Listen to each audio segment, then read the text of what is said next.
a little bit more about this mid-jungle duo and how they can operate against LNG and vice versa. But I think we're going to skip ahead and jump into our first game because it's already well and truly underway. And we have some beautiful stuff going on the screen here. So this is going to be the roster that LNG are bringing to the table here for game number 1. It looks like we're going to miss the draft on this one. So we have Karma for TheShy. We have Rookie and Zoe. Across the board, fairly standard, except we have Light playing Tristana as well. All right, so there's going to be a lot to break down here. So at least when we look at like solo lanes, certainly in favor Luckily, of we IG. have the Daggertron here. Yeah. Analysis, top enable. lane analysis, just go. So both solo laners, good for IG. They're going to be winning out there. Bot lane is going to be in favor of LNG. Very heavy kill lane coming through, and it's going to be a lot on Baolan to try and use this Galio to push back that lane advantage and make sure that lwandy can't get the engage that he wants. The problem that I saw for Baolan specifically on Galio is that he ended up missing and leaving a lot to be desired when it came towards his Galio in game number 1 of IG's last series. So I'll be curious to see how this works. My eyes again though drifting towards this mid-jungle 2v2. Shun in an advantageous matchup here with Rookie as well in a great lane setup as well. So this mid 2v2 that could play very heavily into the skirmishes is on IG's side. So I think top half of the map, certainly IG can look to facilitate Shun and try and set Tarzan behind. That's going to be one of the big tasks, is to try and get ahead of Tarzan, try and make sure that Shun and Rookie are both pulling ahead. And that mid-jungle 2v2 was one of the points that I want to set up moving into this game. The fact that you've got Rookie and Shun, who in the first series we saw from them, honestly, it was like father and son. It was like Rookie and Shun just stick together, arm in arm, roaming around the map, killing everybody. And every time Rookie was in trouble, Shun would show up. Every time Shun was in trouble, Rookie would show up. They're the best of friends. And so it's going to be a difficult one for Tarzan and Icon. I will say, though, Pantheon in a 2v2 is a pretty fantastic champion. So hopefully Tarzan will find opportunities to use the CC and the proactivity that you get with a Pantheon pick, because if it comes down to a farm matchup, Graves is definitely going to run away with it. And it's that CC and utility that Tarzan is going to need to bring to these later game fights. Because when you look at the range advantage that IG have with this composition, it's absolutely nuts. Like the ability for Jhin, Zoe, and Karma to start to poke you out around these objectives, and as well for Karma to get these massive speed ups to keep IG safe. You need to rely on Tarzan here on LNG to provide that engage tool and allow the rest of LNG's dive composition to jump onto IG and shut them down. So certainly on LNG's side, Tarzan is going to have his work cut out in setting up these later game team fights for LNG's success. One of the other interesting factors in this game Mikuya. is Mikuya. He's the guy I was about to start talking about. He's in a lane against TheShy. We all know about TheShy. And, you know, as much as people like to have a bit of fun at TheShy's expense because some of his games are a little, you know, suboptimal, he also, when he gets ahead, will absolutely dominate a lane. And Mikuya coming in from the LDL here, who was on SDX last year, which is one of the better LDL teams. It's a team that we got to see at the Demacia Cup. Obviously didn't win their group, but still had a reasonable performance. Mikuya certainly has his work cut out to be able to match up against TheShy. This is pretty much the toughest opponent you could go against in your debut series in the LPL. I mean, the only person I'd put up there is probably Nuguri. From like just sheer lane dominance, like you're not gonna have a good time against TheShy in a lot of situations, and especially when you look at the pressure that Shun and Rookie can operate. The biggest thing from IG's side that we saw in their previous series was the ability, especially in game number 2, of Shun and Rookie to go towards that top side and just destroy the opposing top laner. In this matchup, once again, where they've got push and they've got Shun who can dictate the pace of this top side of the map, I expect them to try and rinse and repeat here, especially as we talked about, that long range can make it very difficult for this Gnar to deal with. Rookie taking a bit of damage here, doesn't quite manage to land the trouble bubble as Icon is trying to clear away this mid lane. Tarzan's coming in, lwandy's here as well, but the cleanse from Rookie just in time. That was narrow. lwandy, if he lands that Zenith Blade, it's a totally different play.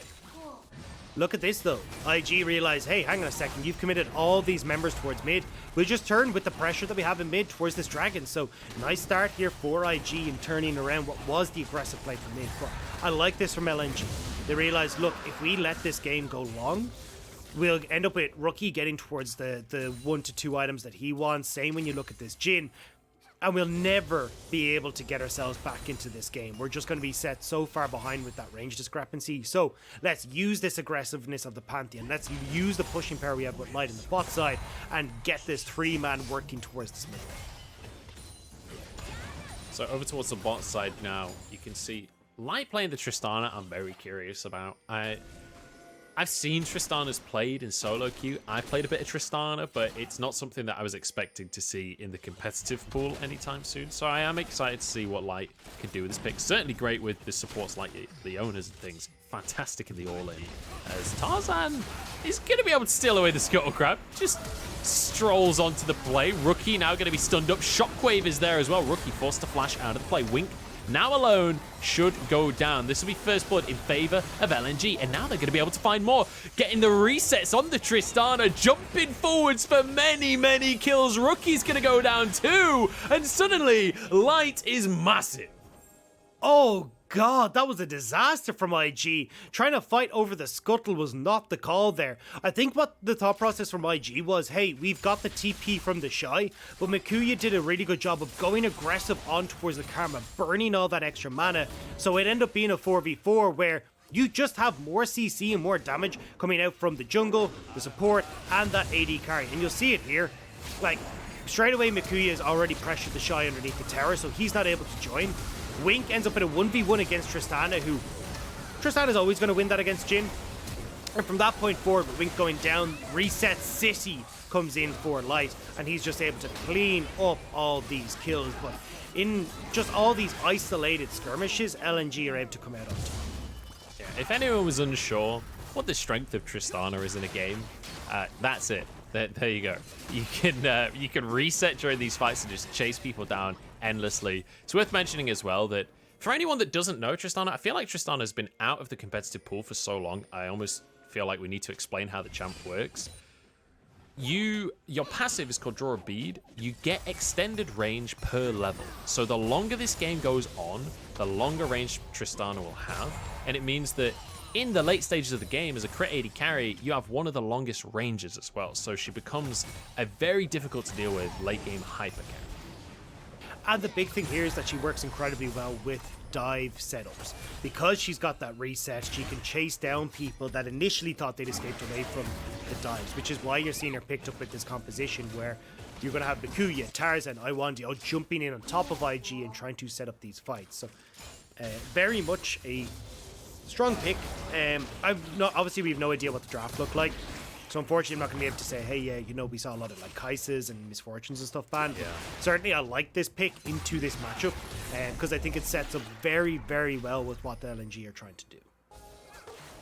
Yeah, I am really curious what the draft looked like. In fact, I'll probably go back and look at that later on today after the broadcast. But certainly, the Tristana pick seems to be working as we've started things off strong for LNG. Xun moving in on the top side. Mikuya alone underneath the tower and exhausted as well. He's not going to have Mega Gnar available. He's kiting away, but there's just no way out of this one. He will go down here. Wink to get the kill with the 4th shot.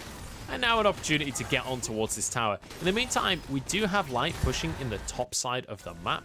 We've got a Herald in the pocket of Tarzan. So this could be first tower going the way of LNG. And Light's going to be huge. Like, think about it. You just saw all that gold get funneled into him. He has the cull there.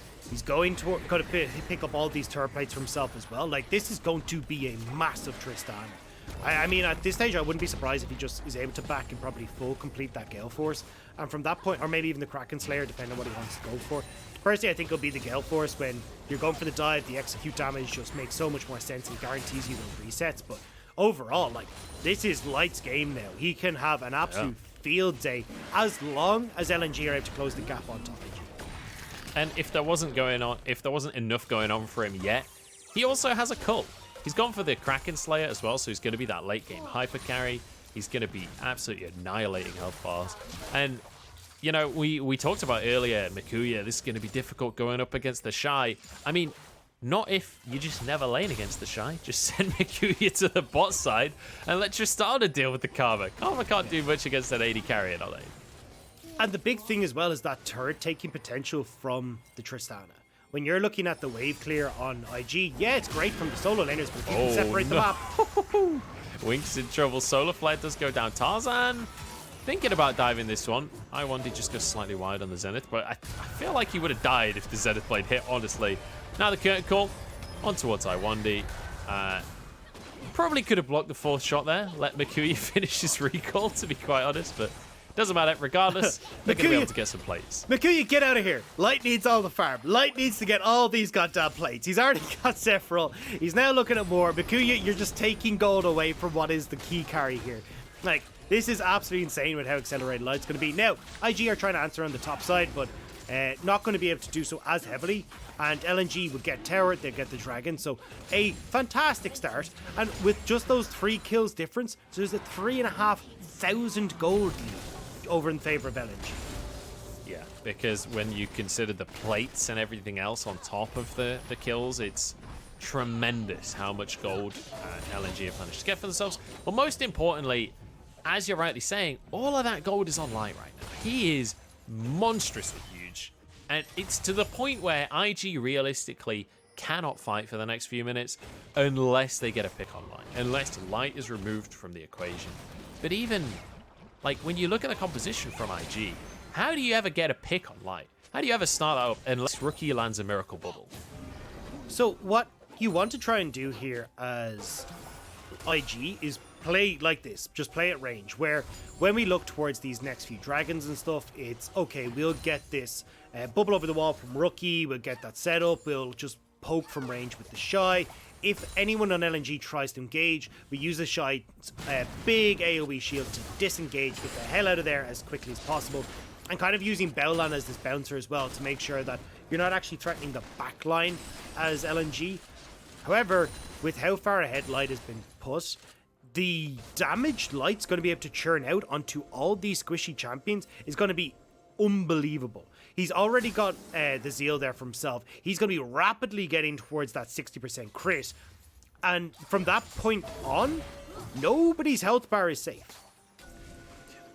I mean, I would argue that they're already not safe without him critting. Never mind once he starts critting as well. It only gets worse from here.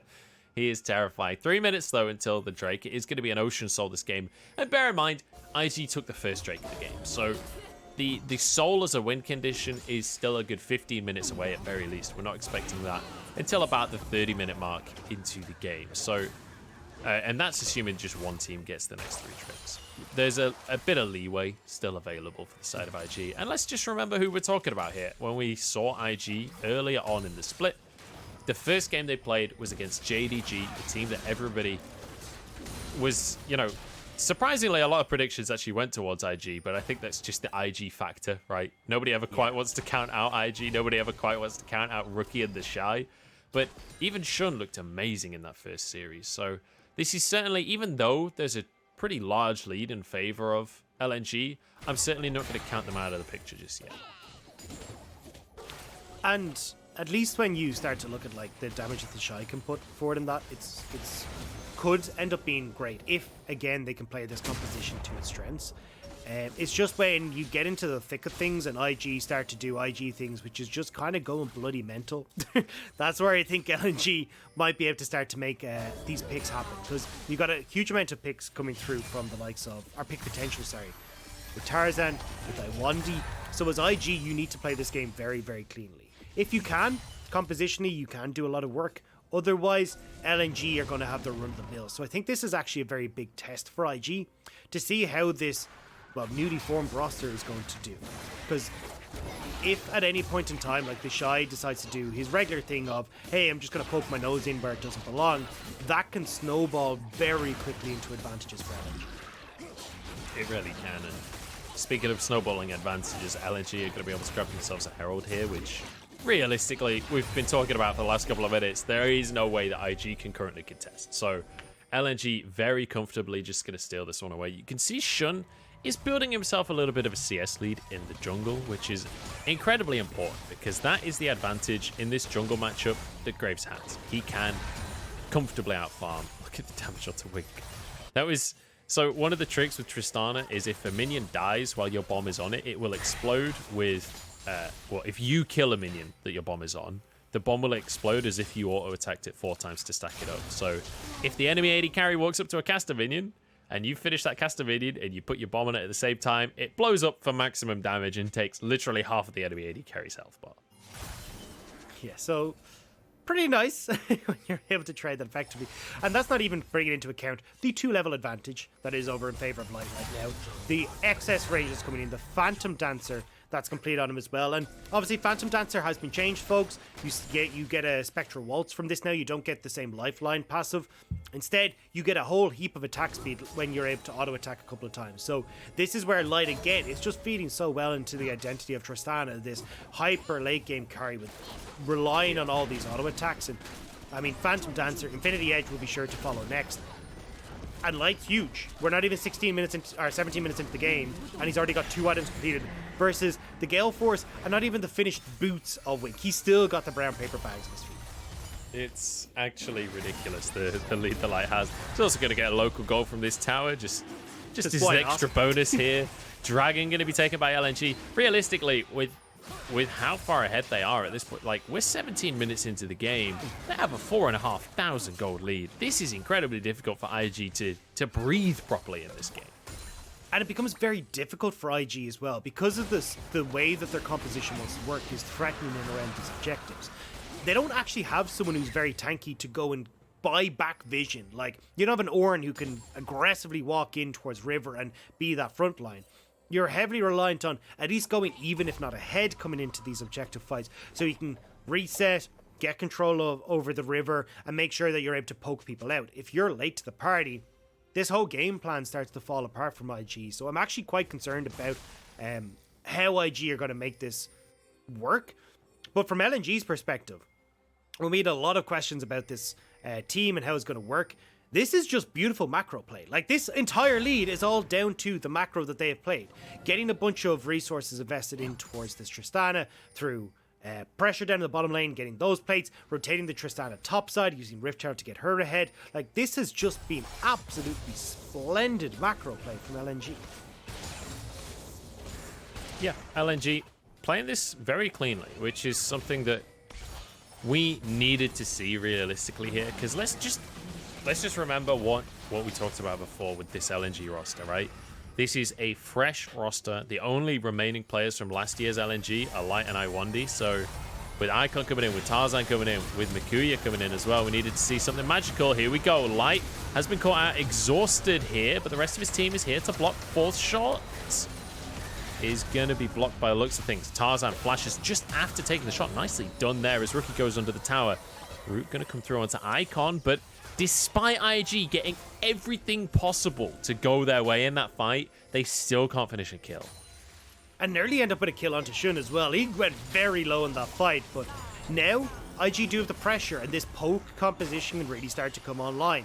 You can see it there, LNG struggling underneath the tower, but no minions, they're able to back away. But still, this is the power of IG, where if they can find LNG in the right moment and they can get the composition to work, they can push LNG back and still threaten these objectives. It has to be on LNG to get that early control, so that's not a possibility of happening. The problem is, for IG at least, the attempt hasn't worked, and now LNG gets to reset. They get back to full health bars. They get to move themselves back into a position where, once again, IG has no real way to contest them. If they're the first one on the Drake in 2.5 minutes, if they're able to set up vision control, it's incredibly difficult for anyone on IG's team to face check in. Like, let's say, I mean, who, realistically, you have to send Baolan, right? But Baolan's on Galio. Look at his items right now. The tankiest item he has is his boots and a Kindle gem. Like, he's not surviving if he face checks into this team, especially against a Pantheon and a Leona who will not let you escape. Like, unless Rookie finds a bubble, I'm struggling to think of another way that the team on IG can actually find a way on towards these objectives. Well, they're not going to get a chance right now. LNG have done a really smart job here of, hey, you know what, 2 minutes until this dragon, let's preemptively get this vision control. Let's just dominate this river. Remember what we said, if you need someone on IG to, as you just pointed out, Munch, to face check this, it ain't going to work out for you. So now IG are on the back foot. The long range that they have is not going to reach towards a dragon, and they don't want to be walking through this entire jungle blind into Tarzan, into the likes of the damage from Icon, and even the pick potential coming through from lwandy. Dagda, I just had a look at the gold graph that came up on the left there, and Light is 2,500 gold ahead of anyone on IG. And then the second player is Icon on the list anyway. But just look at the CS. He's got more than 10 CS per minute. He's had 2 of the kills. He's had, I don't know, like 17 tower plates, I think, across this game. He is so monstrously fed. He's almost finished a Bloodthirster as his 3rd item. We're 21 minutes into the game. This guy has nearly finished 3 crit items. I know that we've already said it. I know that I'm kind of repeating myself now, but I just want to reiterate quite how monstrously huge this Tristana is. Light is at the position where if IG use some CC early on in the fight, he can literally 1v5. Yeah, in the analytical terms, we have a term for when you get this fed. You're dummy thick.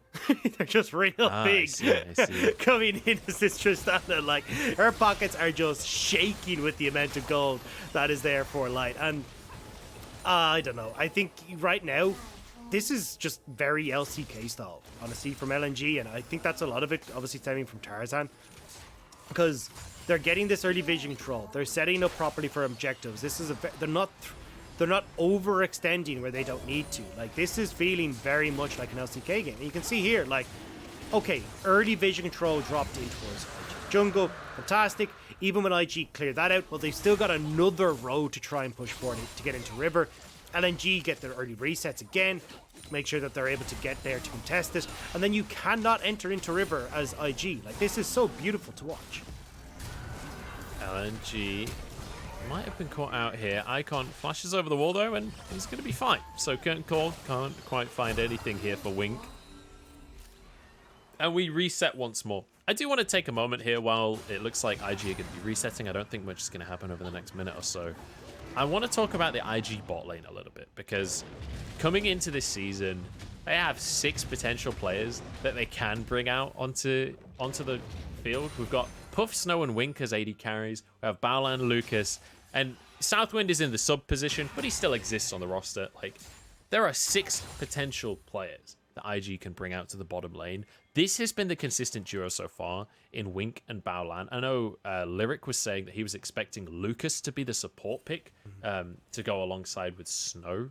But it has been Wink and Baolan so far. I wondered what your thoughts are, Dagda, on these potential bot lane matchups, whether you think that Wink and Baolan will just be the mainstays, or if you think they'll be flipping between. I think they will be flipping between. Unfortunately for Baolan, I haven't been overly impressed with them in the support role, even back in summer 2020, and certainly coming into spring 2021. I think Ning got scapegoated a little bit. I honestly think the bigger issue was this IG bot lane. And we saw it certainly in their last game, where it was, even in the victory against top esports, it was still looking pretty shaky on that bottom side, with Baolan missing some of these big Galio engages as rookie. Jesus. Rookie just nearly died from like 2 auto attacks. I think it was a Q from Icon as well. That is really scary. Rookie cannot even just go over to get a bubble or anything at this point. Wakuya is hanging off towards the wings, making sure that he's not getting collapsed upon. The sheer threat on the side of LNG here. Now they're going to move over, grab the blue buff. They are not going to allow anything to go the way of IG. And this is, especially when you're playing Graves in the jungle, or like in Nidalee, or any of these farming-centric junglers, when you lose control of the game this hard, you just want to ult F4. There's nothing you can do. You don't get to farm anymore. Yeah. You're literally just an AD carry that doesn't get minions. What's the point? But do you remember this last year? Do you remember when you looked at the roster and you had an LNG game? You hated yourself, because you know you were going into a game where LNG were going to do absolutely nothing for 15 minutes, and then they'd eventually roll over at maybe the 25-minute mark and go like, ah, yeah, cool, look, have the win, we don't really care. Like, it just felt like there was nothing exciting about LNG. This, this gameplay is something that I can get behind. Like, this is, look, don't get me wrong, it's not exactly the Dagda, most there's exciting been 5 in kills terms in of... 25 minutes. What are you saying? Yeah, I was This going is to say, the it's not the most LPL. I want exciting in more terms of action. LPL, all right? But at least they're doing things. They're proactive. They're understanding what they're supposed to do. And they're shutting down Invictus Gaming. This is Invictus Gaming. This is the team that, for no goddamn good reason, comes third plus higher in the LPL. Like, the fact you're coming out with this against this team signifies absolute beauty for LNG. Like, I am genuinely hopeful now that we might see something more as Light. Wink, what did you think? Look at the damage out from Light. This is what I was talking about. If he's in the right situation, he could 1v5. And he doesn't care how many opponents are here. He's even got teammates as a bonus on top of this one. Icon to finish the play onto Baolan. An easy 3 picks come out from the side of LNG. And if they needed a reason to go to Baron, that's it. Yeah, so I think Makuya is going to get MVP this game. I think clearly he's just been really doing the work here. Sure. Oh, God, it's horrible. Okay, Hex Flash? No, Iwanti doesn't want to follow up, but... Holy I wouldn't God, surprise me that if Light damage. just jumps over, honestly. Light is in... like, I've played a lot of Tristana over the years. This is the best feeling in the world. Being fed on Tristana is so much fun. You just jump at them. And they buffed Tristana. This is ages ago, but they changed it so that if you get your max stacks on your bomb, you can jump out anyway. You don't even have to finish a kill. Yeah. Like, that damage was just... I don't know what Wink expected. Like, why did you think at any point in time you could Gale Force aggressively at this Tristana? You just saw what he did to Rookie. Like, that entire thing did not need to happen. You just needed to walk away and be a good little boy and accept that you've been spanked by Light this entire game. Yeah, I think maybe winking with both eyes as he walks in there, not realizing that enemies exist, or I don't know. I can't think of any good reason. Here we go, curtain call, but they're just gonna run at you, dude. You don't get to press that button right now. TheShy goes down, in goes the rest of the squad. There is no damage at all from IG. They're just brutalized, and now an Ocean Soul. Yeah, I mean, it looks like child's play. It really does just look so easy for LNG. And honestly, you just push mid here as LNG. You just go, you close out this game. You got Makuya in the bot side. Rookie's dead. Yeah, Light flashing forwards to finish this one off. Easy pickings here. And he could just hop over the wall to try and chase Shun down as well. This is what I'm talking about. Tristana, when you're fed, 16. you're not an AD carry. This He's is not an level AD carry 16. champion. Wink Look is at him level go. 12. He's level 16. Like, this is disgusting from LNG. I feel like I'm living this game vicariously through Light. Just watching this Tristana have fun is giving me so much joy. How badly do you want to go play League of Legends right now just to hit this? I am going to play Tristana today. It's happening. Another kill goes their way. Karma goes down. TheShy is nowhere to be seen. And Shun is trying to escape up towards the top side, but there is no escaping from Light. He will chase you down. Shun, if you step any closer, you will die immediately. Light's going to be able to annihilate these towers very comfortably, and that's going to be game, Dagda. A 28-minute stomp in favor of LNG. I mean, what do you say after that? What do I break down here? Light got uber fed with all these turret plates, LNG playing this map so damn well. This was beautiful. This was literally that one mistake come through from IG where, okay, IG not trying to fight overly aggressive, trying to fight overly aggressive in that river. Great job from Light to go, hey, look, I can separate Wink from this equation, which means that I'm able to solo out Wink. I can then jump into these fights. They win that. With those 2 kills that went to the Tristana, they just went, right, kill lane, bot lane is online. Fantastic. Let's get all the plates there. Transition top, all the plates there. Then we pop up mid. You get the tower there. There's a dragon. There's some more gold. And, like, what the hell do you do? IG, like, you had just one mistake and LNG went, nah, bruv, get out of here. I've never heard an Irish person say nah, bruv, before in a Cockney accent, You're welcome. but I like it. I'm on board. You can see the damage. I mean, let's be honest, Light's getting the MVP. If anyone else gets MVP, I don't even know what I'll do. I will say that the composition from the side of IG... maybe this is just a me thing. I'm never a fan of Galios when there's no real way to engage. Galio is not a primary engage tool. Galio is a secondary follow-up engage, right? So who Who does anything? So- Like, if you ever fall behind, this composition just ceases to function. Yeah, but that was the thing. Like, this composition never wanted to engage. The whole plan with this composition was, hey, you know, TheShy has real long poke on this Karma. The Jhin can poke from really far away. Zoe can get a lot of damage done from really far away. Like, it's about trying to play that range advantage. But the problem is that if you start to fall behind, and as we saw, LNG could just move in towards the jungle. They could get the vision control down, make it very difficult for the IG to actually take back and then threaten any of these objectives. And from that point, the snowball was just going. And when you're trying to push in dark into these places, especially against like Tarzan with this Pantheon and a lot of opportunities to get onto the back line, you're just never going to have a good time. And that's all what we saw. IG, they fell behind monstrously, and then LNG played that perfectly against that composition, exactly how you needed to finish this game out. Yeah, beautiful stuff from LNG, and I think that's the thing I want to focus on as I throw us to another break, is that LNG look damn clean, and I'm hoping that they can keep this up right after this.